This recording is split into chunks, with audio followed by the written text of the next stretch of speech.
Welcome to Conversations with Character. I am here with Sammie Bizzle. That is her trademark sound. She is an independent artist. She's a singer. She's a rapper. She has an awesome podcast called Talk About It Tuesdays. She's a painter. You kind of all artist all around for real. I can't wait to hear your story. Let's start at the very beginning though. How old are you? Where are you from? What's up? It's your girl Sammie B. Sammie Bizzle on pretty much everything. But yeah, thank you. Definitely an artist, a creative in all my endeavors. I write, rap, sing, produce beats, DJ, do visual art as well. I design all my merch, and I'm like really into sharing my story and just making a positive impact in the world. Well, hell yeah. Then I'm ready to hear your story for real. Tell me about where are you from? Okay, so yes, I am from the Hudson Valley, New York area, and United States, obviously, right? Yeah, I am 29, and most people are like, "What?" Yeah, you don't look. So I guess I look younger, which is good. Yeah, I've been doing this for quite a while now, so I'm excited to continue expanding and sharing my story and meeting new people. Absolutely. Tell me about your childhood growing up in New York. So I had a good childhood. All right, so for people that don't know, because anytime you say you're from New York, like people think the city. Always. They just always think like the city. Like that's all of New York State. Right. It's like even people from the city don't consider people from upstate a New Yorker. It's funny. But so I'm about like an hour north of the city, so not too far. The city has definitely always been a place that's inspired me. But I do live amongst the river, the mountains, and, that type of deal. But growing up, it was always... And it was easy. Everything was easy. Life was great family. Nothing to really complain about besides the fact that I had struggled with like severe depression and anxiety and night terrors. And so I had these like deep rooted issues or illnesses, diseases, whatever you want to call it, that I didn't quite comprehend because I really had no reason. Like from the outside looking in, I had a great life. I really did an amazing childhood, and it helped build me to who I am today, but not that alone was able to sustain my well-being. Was there an artistic influence in your childhood? Yeah, absolutely. So I'm kind of mad we're here and not in my studio now because I could just turn the camera. But yeah, no, Tupac was always a huge inspiration of mine. In my studio, I had painting senior year of high school. I painted a portrait of Tupac, and it's been hanging in my music studio for inspiration. So definitely Tupac. I love that, not only was he a rapper and he was a poet, he was like an activist. He was a lot of things. He was very passionate, so that inspired me. And then I'll mention two others. So there's a lot, but I'll mention just two others. Missy Elliott, because she's a female in the hip hop game who is like a legend. Like, damn right. She just really she paved the way for female artists, in my opinion, especially because her thing wasn't selling sex. Her thing wasn't trying to be sexy. Her thing was just, I am myself. And I always loved that about her. And of course, her music is fire, and her music videos are fire. And then I would say Kid Cudi. Okay. Kid Cudi is an artist that inspired me when I was in darker times, because he was an artist that was really expressing things that I was going through, such as the depression and night terrors and losing his dad. So that was wow, here's an artist talking about stuff and he relates. And then he's humming in his music and I'm I get it, So you didn't have a artistic influence personally? Like your parents didn't do music or anything like that? No, actually. No, it's always just kind of been within me.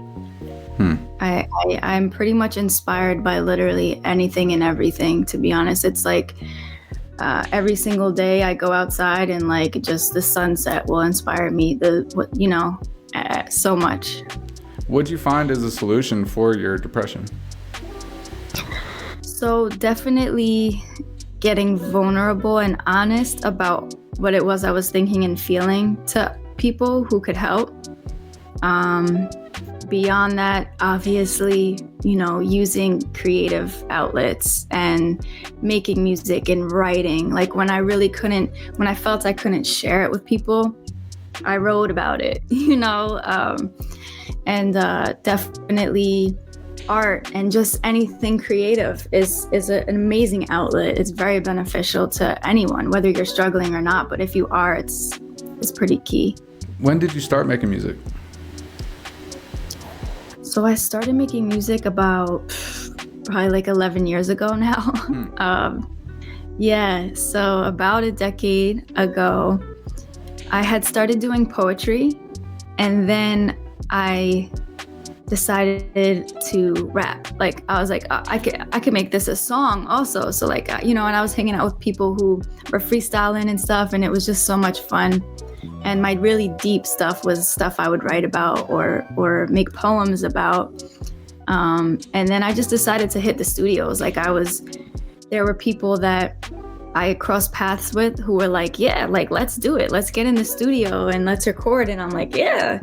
So, next thing I know, I'm getting my own equipment so that I could do this whenever I want. Hell yeah. And I haven't stopped since. So that's around the time that you graduated from high school. So what did you do after you graduated high school? So when I graduated high school, I went to a community college. I went to a community college that was also had just built dorms. So like I got to kind of have like the college experience, but also be close to home. Huh. I've never heard of a community college with dorms. Yeah. That's yeah. So, and it was the first year they built it. So it was like brand new, and I was like, yeah, let's do it, because I did want the college experience if I was going to go to college. Ever since I was a kid, I always knew like school wasn't for me. And that was just my personal experience, like I always had this knowing that like, I'm like creative. I'm supposed to do something. Like I like art class.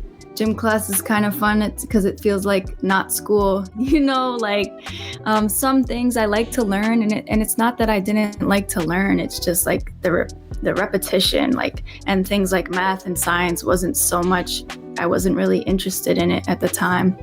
English language is cool, but if we did more poetry, and that's why when I went to college, I took classes like art, poetry stuff, kind of that I was more interested in. But the only reason I really went to college was because you're supposed to. So what you're supposed to do is go from high school and go to college and then, get your this degree, then your this degree, and then this degree, and get out and find a career. And that's just kind of, so I went to college because, to make my parents happy. And it's all a lie. But I'm blessed because that was like the worst time, one of the worst times of my life, probably the worst time of my life. So my first year in college, my dad passed away. He had been battling cancer for 2.5 years. So, and I was also like, not just broken up with, I was like ghosted. And so much changed at one, my life as I, knew it was like so different. And it was really tough. So I turned to art and music and partying and, acting reckless to kind of escape or to cope. And I didn't have such great coping skills as a kid or teenager, But it was really in college where I realized, okay, I know what I'm supposed to do. But it was difficult because I was struggling so much with my mental illness on top of with addiction and substance use disorder. Sure. How long did that phase last? So I started like drinking and smoking and, having fun since I was like 11, 12 years old. Wow. And I was like, let's party. Like for as long as I could remember, I wanted to party, have fun, be the party girl, like all through high school, in college. And people will definitely vouch for that. I love to have fun, but deep down, I was actually suffering. So it kind of just progressed. That's really what it is it progressed and it got worse and worse. And I experimented with literally everything you could think of, because it's almost like I was trying to find the perfect escape, like what would make me feel better, which high, which mixture of what, like what would make it all okay. So. And what made you get out of that life? So I was doing very heavy drugs, and I was doing them for years. And, the getting in trouble, like the getting arrested, the getting my license taken away, getting my mom like so upset and disappointed, right, with me and family, and like going to family functions and stuff and like not being able to really be present, either being like slumped or in the bathroom doing whatever, every however long, getting fired from jobs, losing friends, all of that stuff kind of added to it. But it really came down to my mom, living with my mom, and she's like, you gotta go get help or like get out of my house because I can't do this anymore. And I'm like, damn. Okay. Yeah, and you know what? I wish that was the rock bottom, but it really wasn't. And I feel like people hit numerous ones, and it's kind of up to the person to decide when enough is enough. I feel like it's kind of like you have to hit almost like a spiritual bottom. I feel like. Like by the time I really surrendered to the recovery process and was able to like really put down the drugs and keep them down, I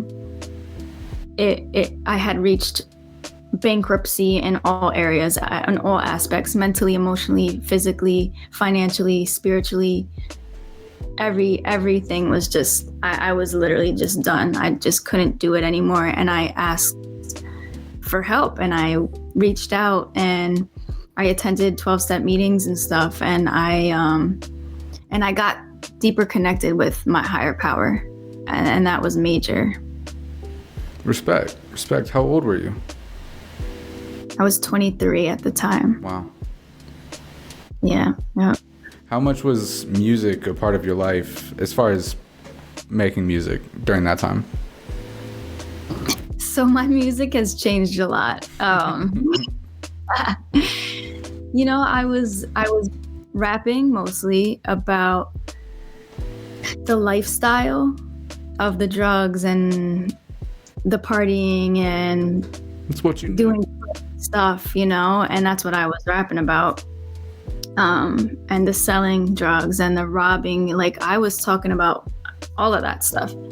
And so when my life changed for the better and I took a different path and was really, that's where my spirit was really, and I was really aligned and connected, and I'm still working towards remaining aligned and connected and growing and evolving. But my music has definitely evolved because of that. I got more into singing, more talking about recovery in my music, or just inspiring people is kind of more where it is now. Whether that be like I'm still rapping. Hip hop is still a part of me, and I will hype people up in music, or I have music that's like more conscious and more and deeper, and allowing people to kind of really get into the lyricism of it.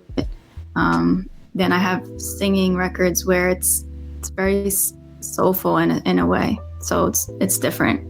What's the reception of the kind of woke music, the recovery music, over versus the music from your past? So I will say it's better. Like my fan base and my support has definitely grown. I will say though, since I started, people have supported, even though the music has changed, and the people who've been with me since the beginning admire the change too, because it's authentic. Like I'm not pretending to be anything or anyone. I'm just myself. And that shows in my music as well. So the people support. Sometimes, I have fans that support almost everything I put out. And then there are fans who like the more fun stuff, for the club or just to bump through your speakers, in your car, and some people like the deep stuff where they could connect, or they could close their eyes and they could kind of sway and get into the feels of it. So, different people, different opinions. Now, tell me about the podcast. Like, it was a great move as an independent artist. Like, how long ago did you start it? What's it about? Sum it up for me. So I've been thinking about doing Talk About It Tuesdays for the longest. And here's like how I operate. I have so many more ideas. It's just about doing it and about trusting in my vision and just going for it and staying consistent with it. So I've been talking about this for a while, probably over a year, more than a year for sure. And I made a list. I literally have it right next to me actually, because it's but and I figure out like who it is that I'd want to speak to, and talk to, and I reach out, and get them on the calendar, and it's really just an authentically led conversation. I will prepare certain questions of stuff that I might want to know or that I think fans may want to know, but the whole purpose of it is so that we can cross promote. You know what I mean? Like my people get to see whoever this is. They've maybe never seen them before. Their people, same thing, could figure out who I am. And I see that's what you do on your page as well. Like, and it's pretty powerful, whether you gain a few followers, that's a few followers that may end up being like hardcore fans, you never know who you're going to reach. Absolutely. And what kind of guests do you look for? Like, what's the criteria that puts you on that list of yours?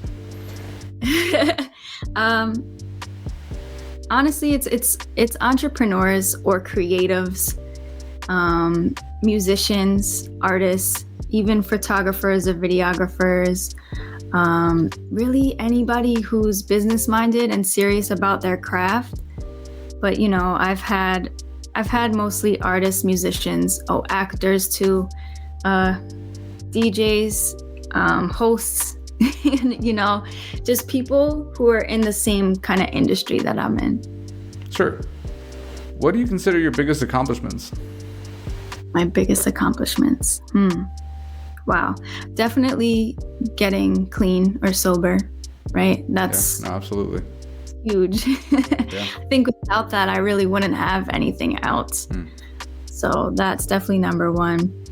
I have to say a highlight of mine, because I've accomplished a lot. And to be honest, I really don't take the time to really think about all that I've accomplished because I'm just always on go mode. But I think it is probably important to reflect on that more. Absolutely. But a highlight for sure was opening for DMX and getting to meet him and his camp. And it was really cool. That. How did that happen? How long ago was it? Tell me about the whole experience. Tell me everything. Yeah, so I think it was 2019. And 2019, and this is what happens, man, when you just take risks and you just believe in yourself. Like things just fall into place how they should. But 2019 is when I decided to really take my music seriously.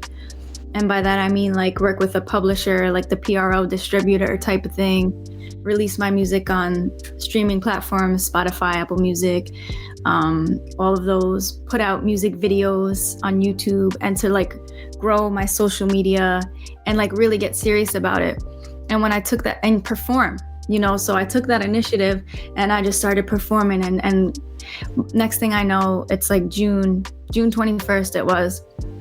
And, I'm opening up for DMX, and I don't remember. Some guy just had reached out to me and I was like, yeah, what? Of course. I would Hell yeah. What was really cool too is like I was the one who I was the last one before DMX came on. So it was almost like, oh, hell yeah. It was so dope. And I literally was sitting on the stage watching him perform and bawling my eyes out. I was like, yo, this is crazy. Like so surreal, Absolutely, man. What was he like? He felt like an uncle. That's how I explain it when people ask me. He deadass felt like that's my uncle. Like he was so cool with me.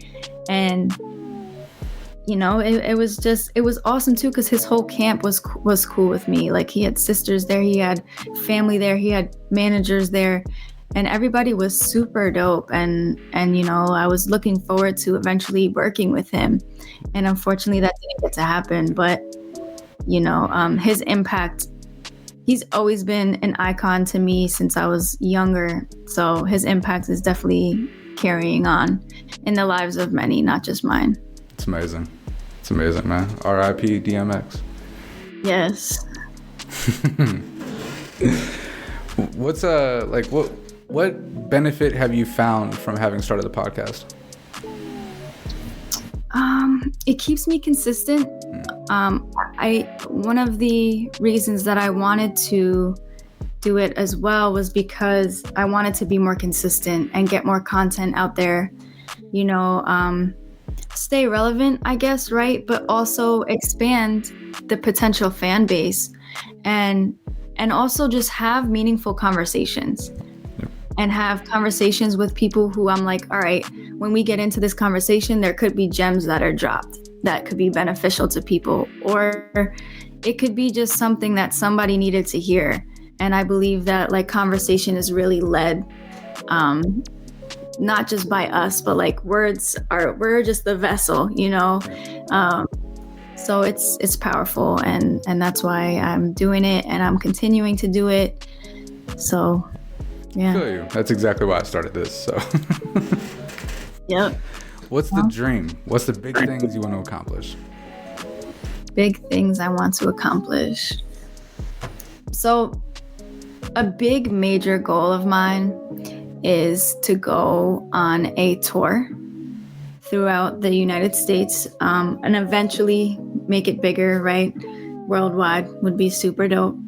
But because it's so intricate, I would like to start in the US, and it's pretty much called Planet Sammie. So this is something I've been also working on for years now, and really dissecting and figuring out. But it encompasses everything that I do, all of the different creative avenues, as well as public speaking and sharing my story, because I really want to impact the youth.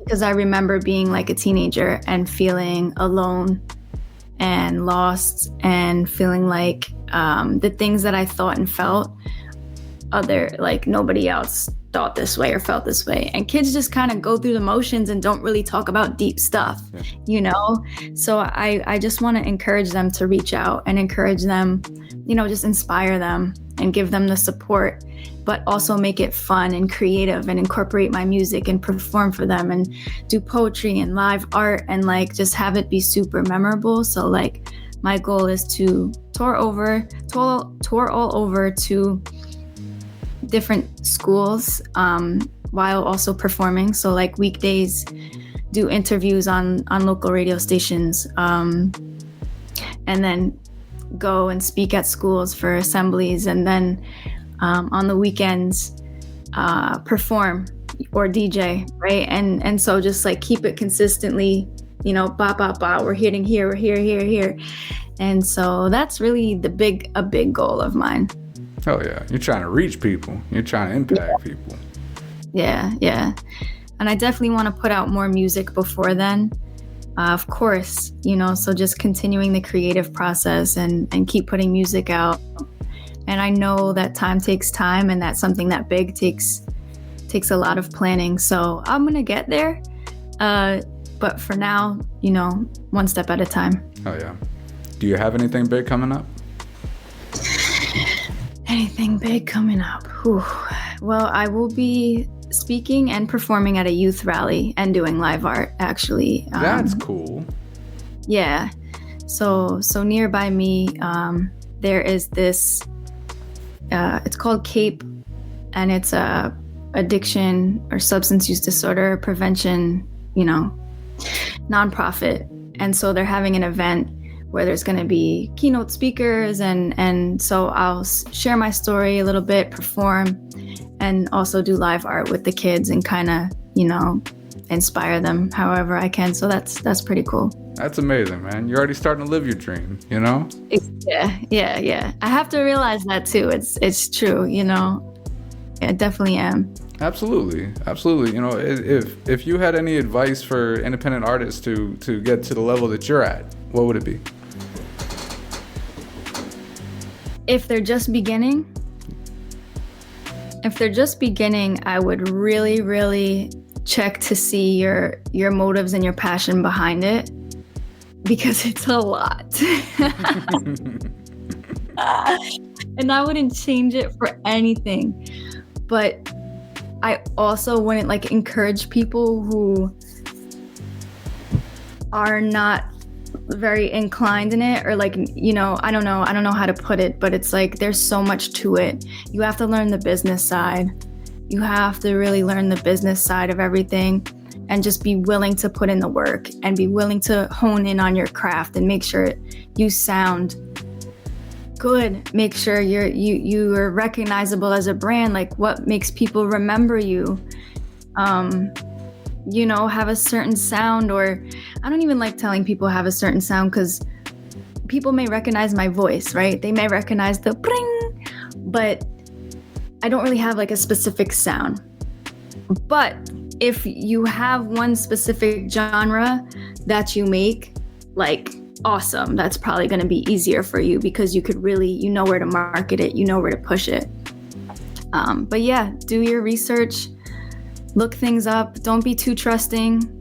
And people are going to, once you start moving along and getting a little buzz and doing things, they're going to be asking you for money to do this, money to do this, money to do this. So just be cautious and surround yourself with people who know what they're talking about. Hell yeah. Before we end the interview, is there any kind of life advice that you would leave for anybody watching? Any kind of life advice? Definitely never give up. If you have a vision, if you have dreams, big, it doesn't matter how big they are, that's your vision for a reason. So know that you're given that vision for a reason. That is your dream for a reason. It's meant for you. So just continue doing what you got to do, step by step, unraveling, uncovering, digging deeper, exploring, until you get to that point where you are living your dreams, because it's all real. It's not just some fantasy that's for you. And the other thing I would say is positive self-talk. Positive self-talk is super important. Positive affirmations, looking at yourself in the mirror and smiling, and being able to love yourself is huge. It's not easy. It could be uncomfortable, but it's really powerful, because everything is really energy. So if you walk in a room like you own the room, you know who you are. Nobody can tell you different. That's what it is, So just own yourself, be authentic, love yourself, and spread positivity. Be kind. Hell yeah. Thank you so much for your time. This has been an awesome episode of Conversations with Character with Sammie B. Hit her up, follow her up, check her music out, watch her podcast. I'll see y'all next time. Peace out. Ring. The most prestigious network in the land, the Signature Series Network.